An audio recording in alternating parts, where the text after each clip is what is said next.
বললেন তো এটা এখন শুরু করেন না কেন?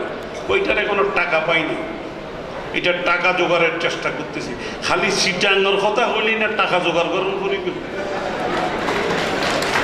আমি এই মিটিংয়ে আসার পিছনের প্রধান কারণ এই যে চট্টগ্রাম নিয়ে কান্না এবং চিৎকার। There unit Mohiuddin Chowdhury, no alternative. সেটা বুঝবেন যেদিন মরে যাবে সেদিন শূন্যতা বুঝবেন। যেদিন ইঞ্জিনিয়ার মুশারফ মরে যাবে শূন্যতা বুঝবেন। উনি মহিউদ্দিন চৌধুরীর স্টাইলে বিতর্ক করেন না, কিন্তু বিতর্ক যে করেন সেটা আমি টের পাই। এবং বিতর্কে যখন সাকসেসফুল হন না, তখন এই বৃদ্ধ বয়সে দুঃখ ভারাক্রান্ত চেহারাটা নিয়ে যখন ফিরে আসেন তখন টের পাই। সুতরাং যেটা বলতে এসছি, সরকার প্রতিশ্রুতি দিয়েছে চট্টগ্রামে আগামী 5 বছরে 1 লক্ষ কোটি টাকা বিনিয়োগ করবে। আপনারা হিসাব চান, আমি হিসাব দিচ্ছি।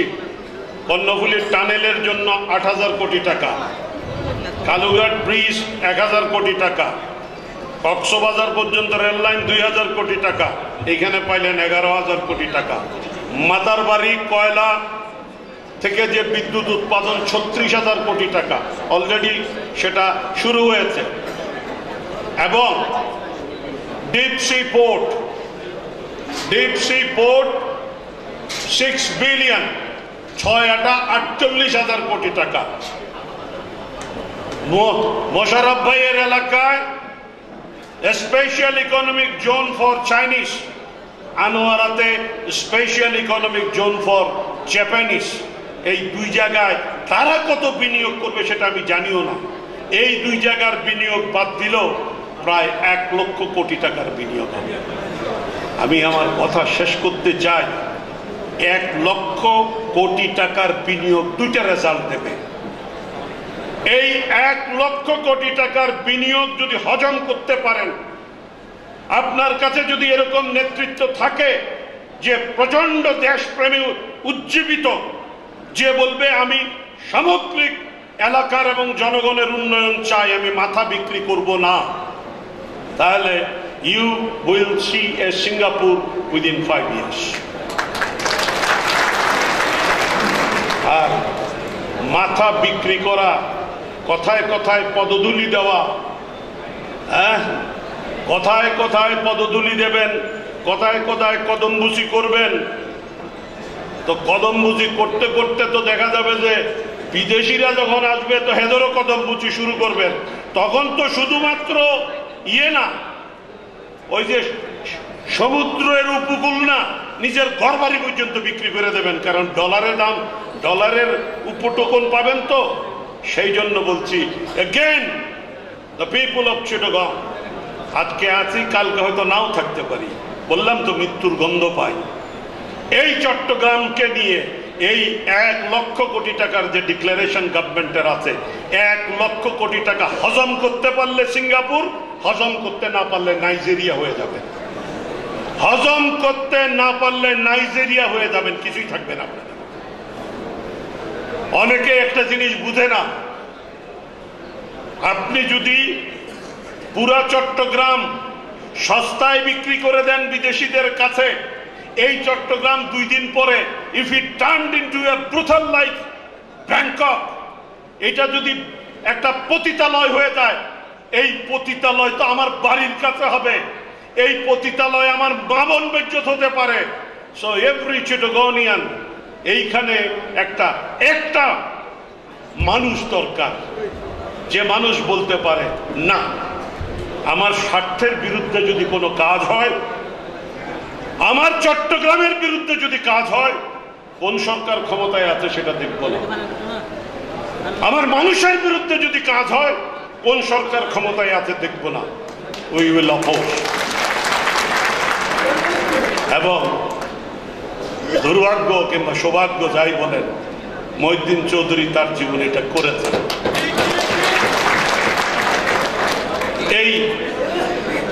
দুইটি কারণ আমাকে এখানে এনেছে, দুইটি কারণেই আপনাদের সামনে বললাম।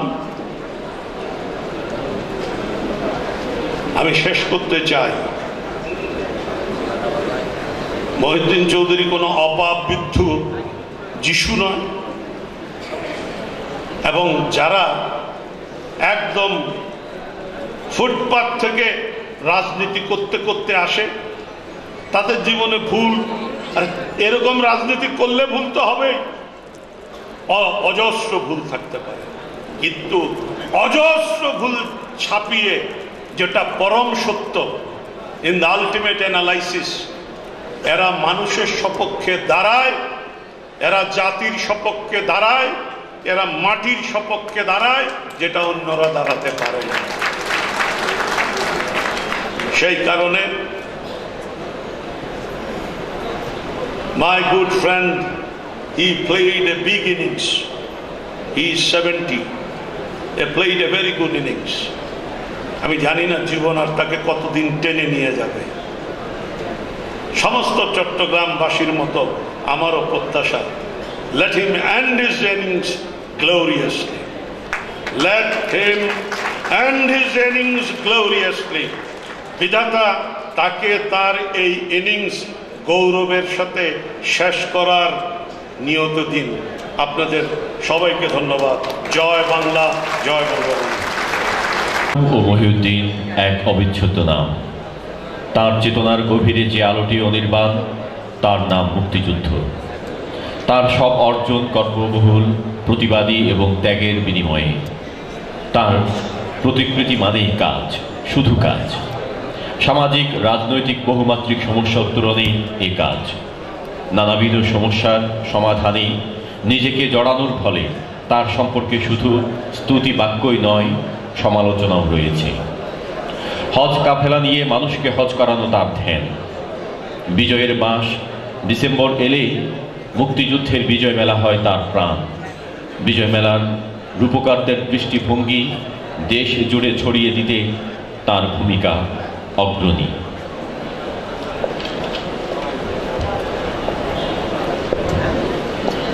প্রকাশনা অনুষ্ঠানের এই পর্যায়ে শুভেচ্ছা বক্তব্য রাখবেন স্বপ্নের ফেরিওয়ালা গ্রন্থের প্রকাশক জনাব মোহাম্মদ নুরুল আফসার, স্বত্বাধিকারী আবির প্রকাশনী।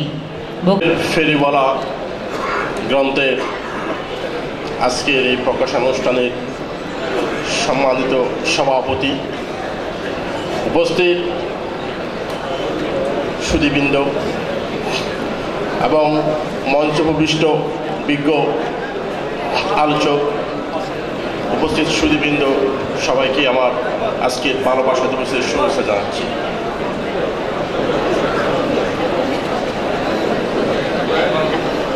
গান্ধীজি একটি কথা বলেছিলেন, Chittagong to the fore, Chattogram সবসময় এগিয়ে থাকে। আজকের এই মহতী অনুষ্ঠানটা আমার মনে হয় আরেকটা চট্টগ্রামের ইতিহাসের স্মরণীয় দিন হিসেবে চিহ্নিত হবে। একটি গ্রন্থের জন্য এত বিশাল আয়োজন ইতিপূর্বে কোথাও হয়েছে কিনা আমার জানা নেই, এবং একটি গ্রন্থ এত বেশি সংখ্যক ছাপা হয়েছে এটাও আমার জানা নেই, চট্টগ্রাম বিশেষ করে। এবং আপনারা জানবেন যে এই গ্রন্থটা খুব শীঘ্রই আবার পুনরুদ্ধার হতে যাচ্ছে। এটা চট্টগ্রামের জন্য একটা ঐতিহাসিক দিন। আর বিশেষ করে এই গ্রন্থের লেখক মোয়াজ্জেমুল হক, তার দীর্ঘ 6 মাসের যে অক্লান্ত পরিশ্রম, তথ্য উপত্য সব কিছু মিলিয়ে একটা চমৎকার একটা জিনিস আপনাদের সামনে উপহার দিয়েছেন। আমি চট্টগ্রামের সীমিত সাধ্যের মধ্যে দিয়ে চেষ্টা করেছি এটাকে একটি সুন্দর একটা উপস্থাপনা আপনাদের সামনে তুলে দেওয়ার জন্য।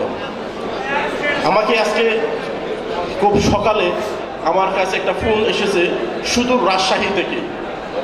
রাজশাহী বিশ্ববিদ্যালয়ের জনসংযোগ বিভাগ আমাকে ফোন করেছে যে উনি নাকি পত্রিকায় দেখেছে চট্টগ্রামে আজকে স্বপ্নের ফেরিওয়ালা গ্রন্থের প্রকাশন অনুষ্ঠান হবে, এবং এই গ্রন্থটা তাদের বিশ্ববিদ্যালয়ে সংরক্ষণের জন্য 5টা কপি যেন আমি পাঠিয়ে দিই। আমার কাছে অবাক লেগেছে যে কোথায় রাজশাহী আর কোথায় চট্টগ্রাম। সেই শব্দের ফেরিওয়ালা নায়ক শুধু চট্টগ্রামের নয়, উনি বাংলাদেশের নায়ক। আমি তার দীর্ঘই কামনা করছি, এই গ্রন্থের সম্মানিত লেখক যারা মুয়াজ্জেমুল হক, সবাইকে ধন্যবাদ।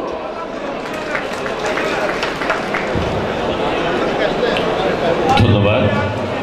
সুপ্রিয় সুধী, আলহাজ ABM মহিউদ্দিন চৌধুরীর প্রিয় একটি গান শুনব শিল্পী মোহাম্মদ মুস্তাফা কামালের কণ্ঠে। সেই প্রসঙ্গে আমি বলছি, যেহেতু আমি গান করছি তার পছন্দের গান, কারণ কবি রবীন্দ্রনাথ ঠাকুর একটি কথা বলেছেন যে ব্যাকরণের জন্য পণ্ডিত হওয়া যায়, কবি হওয়া যায় না। কবি হওয়ার জন্যে একটি কবি মানুষ, সেই শিল্পীর সত্তাটা থাকতে হয়। তেমনি একজন ভালো শ্রোতাও অনেক বড় শিল্পী বলেই আমার বিশ্বাস। সেদিক থেকে আমি মহিউদ্দিন ভাইকে অনেক বড় শিল্পী হিসেবে মনে করছি।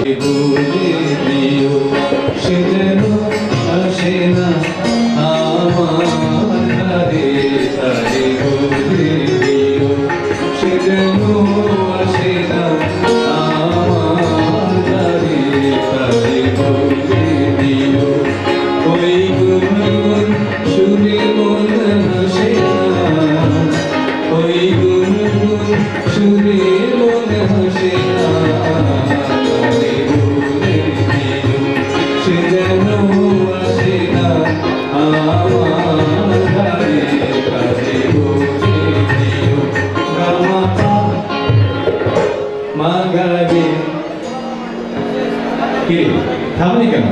বাজা গামা পা মাগারি সারে মা গারি গা রে সারি সারি সা।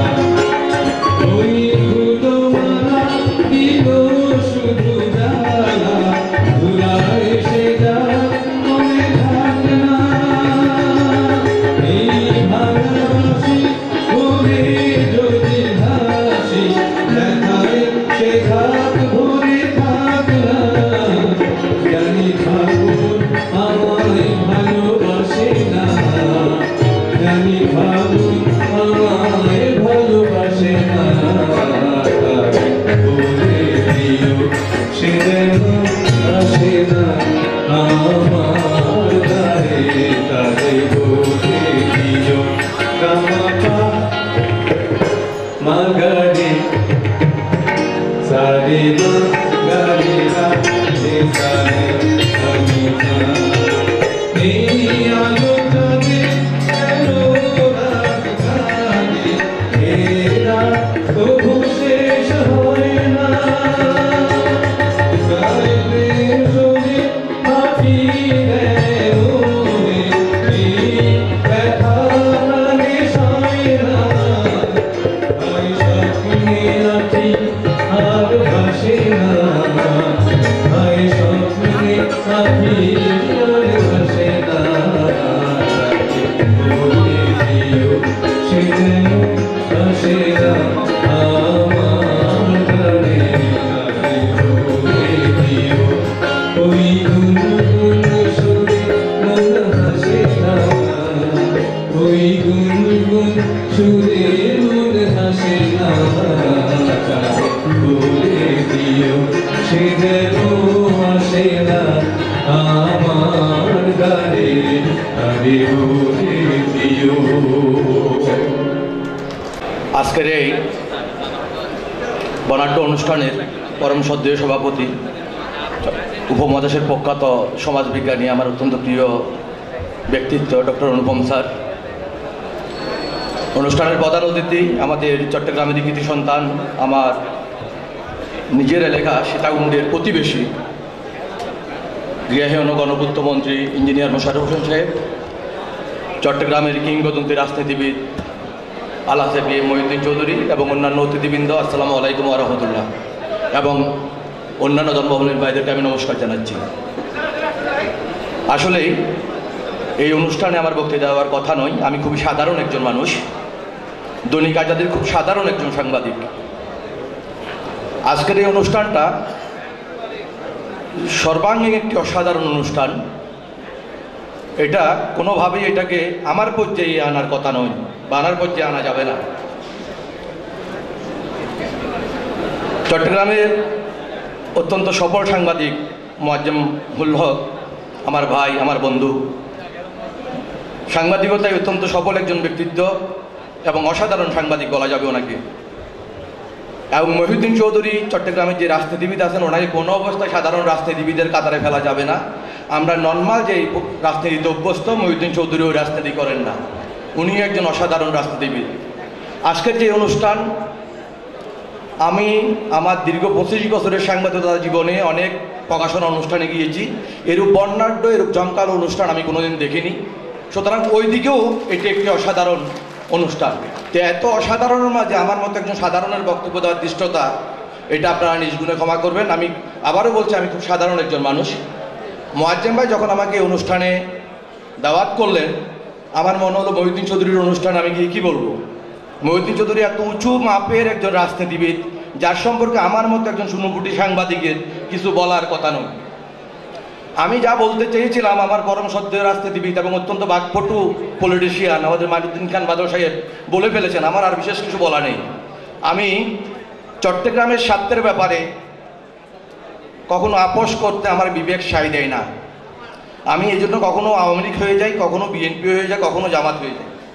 কিন্তু চট্টগ্রামের রাজনীতির প্রতি কোনো ধরনের আপোষ যে মানুষটি করে না, উনি আমার দৃষ্টিতে মহিউদ্দিন চৌধুরী।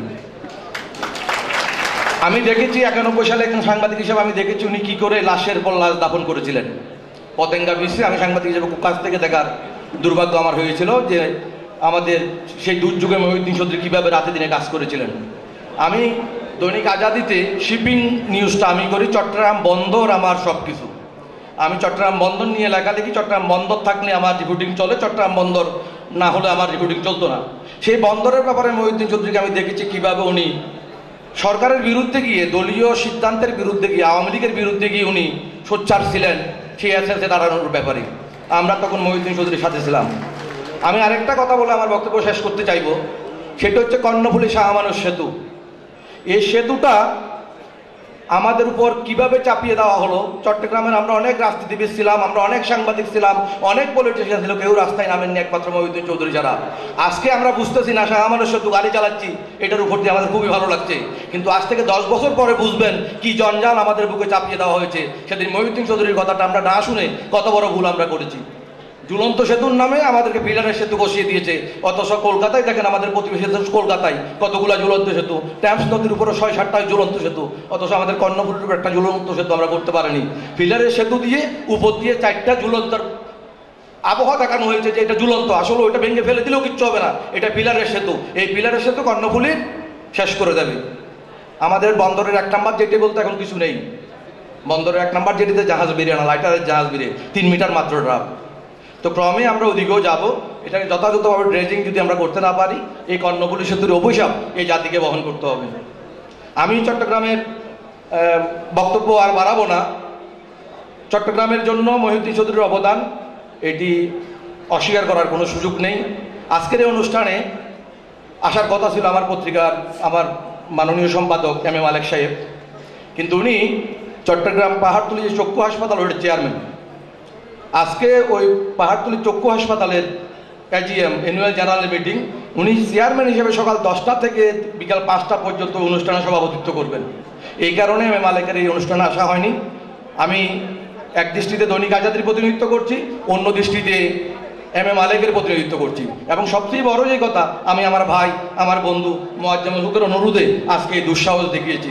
আমি চট্টগ্রামের দুঃসাহসী নেতা। আরেকটা কথা বলে শেষ করবো, মহিউদ্দিন চৌধুরী চাই, আমি ওনার সাথে আমার রাজনৈতিক খুব বেশি মাখামাখি নেই, ওনার সাথে পারিবারিকভাবেও আমার মাখামাখি নেই।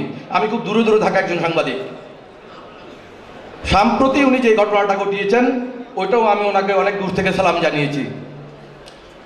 বিএনপি চেয়ারপারসন বেগম খালেদা জিয়ার ছেলে কোকো মারা গিয়েছিলেন, চট্টগ্রামে ওনার গায়েবানা জানাজা হয়েছিল, মহিউদ্দিন চৌধুরী একাই সেই জানাজায় হাজির হয়েছিলেন। এইটাও ওনার কত বড় মনের মানুষ হলে এই ধরনের একটি ঘটনা ঘটানো যায়, এটা ঠিক অনুধাবন করা কঠিন। তা আমি আজকের এই অনুষ্ঠানে আমায় কিছু বলার সুযোগ করে দেওয়ার জন্য আমি দৈনিক আজাদির পক্ষ থেকে এবং আমার ব্যক্তিগত তরফ থেকে উদ্যোক্তাদের প্রতি কৃতজ্ঞতা জানাচ্ছি। আমি ধন্যবাদ জানাচ্ছি সাংবাদিক মহাজন হককে। আমি আশা করি লেখক হিসাবে উনি অনেক প্রতিষ্ঠিত হবেন, অনেক ভালো উত্তরোত্তর সমৃদ্ধ হবে ওনার লেখনী জীবন। আমি কৃতজ্ঞতা জানাচ্ছি মহিউদ্দিন চৌধুরীর প্রতি চট্টগ্রামের জন্য কিছু করার জন্য। আমি আশা করব ভবিষ্যতে উনি চট্টগ্রামের জন্য এভাবে নিবেদিত থাকবেন। ধন্যবাদ আপনাদের সবাইকে। আসসালামু আলাইকুম। তিনি বাতিঘর নামে একটি কবিতা রচনা করেছেন।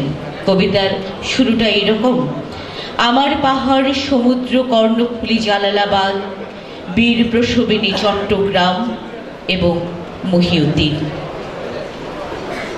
মহিউদ্দিন এবং চট্টগ্রাম দুটি যেন কোনো ভিন্ন শব্দ নয়, অভিন্ন সংযোগ।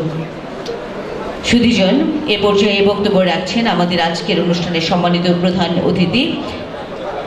তিনি তার শারীরিক অসুস্থতার কারণে আমাদের সাথে আর বেশিক্ষণ সময় থাকতে পারছেন না বলে দুঃখ প্রকাশ করেছেন এবং সেই কারণে এবারে বক্তব্য রাখার জন্য বিনীতভাবে অনুরোধ জানাচ্ছি গণপ্রজাতন্ত্রী বাংলাদেশ সরকারের মাননীয় গৃহায়ন ও গণপূর্ত মন্ত্রী ইঞ্জিনিয়ার মোশাররফ হোসেন এমপি।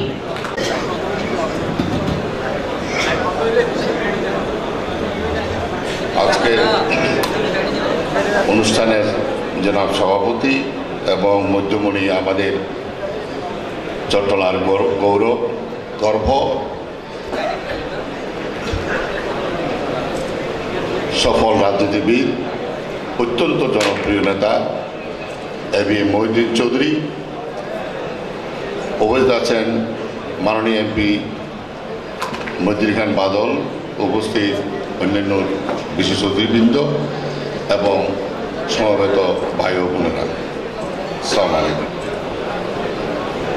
আমি চট্টগ্রামের সন্তান হিসাবে এবং চট্টগ্রামের রাজনীতির সাথে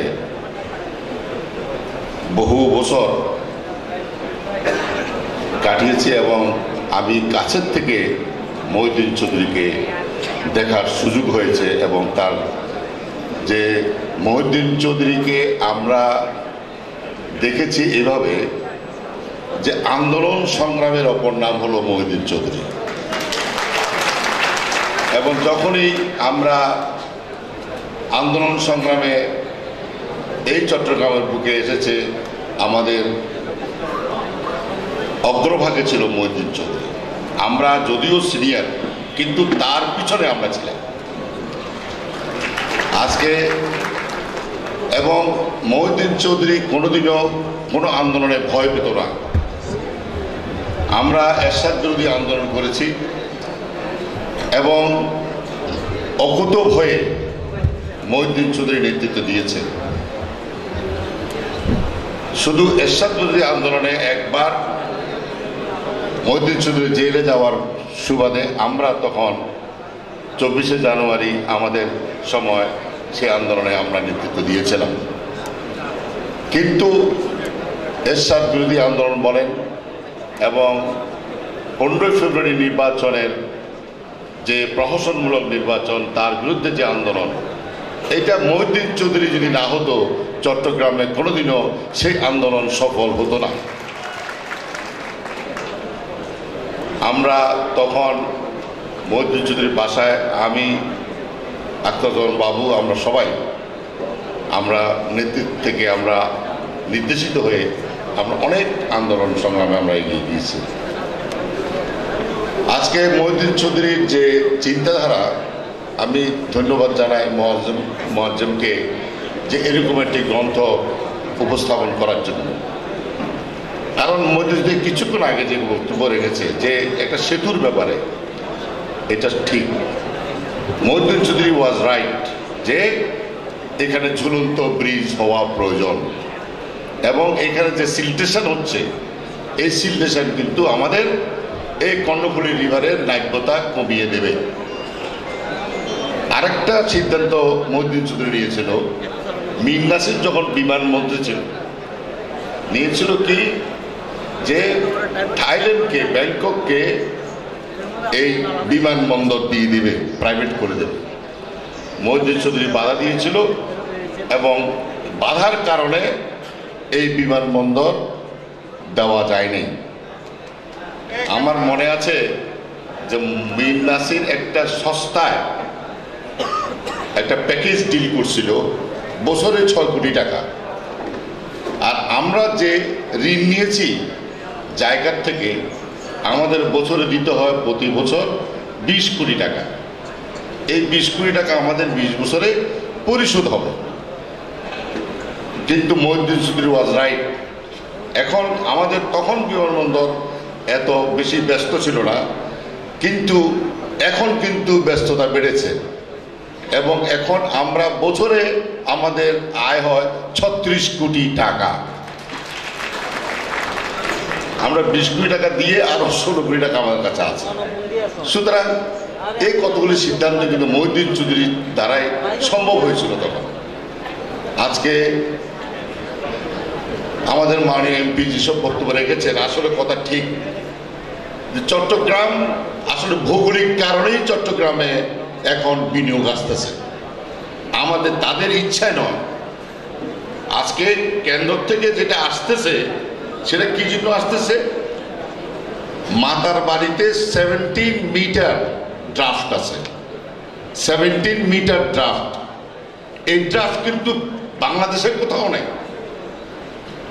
এই 17 মিটার ড্রাফটের জন্য মাতার বাড়িতে বড় বড় জাহাজগুলো ভিড়তে পারবে কয়লা নিয়ে, কিন্তু বাংলাদেশের কোথাও আপনার এই ড্রাফট নাই, 17 মিটার ড্রাফট।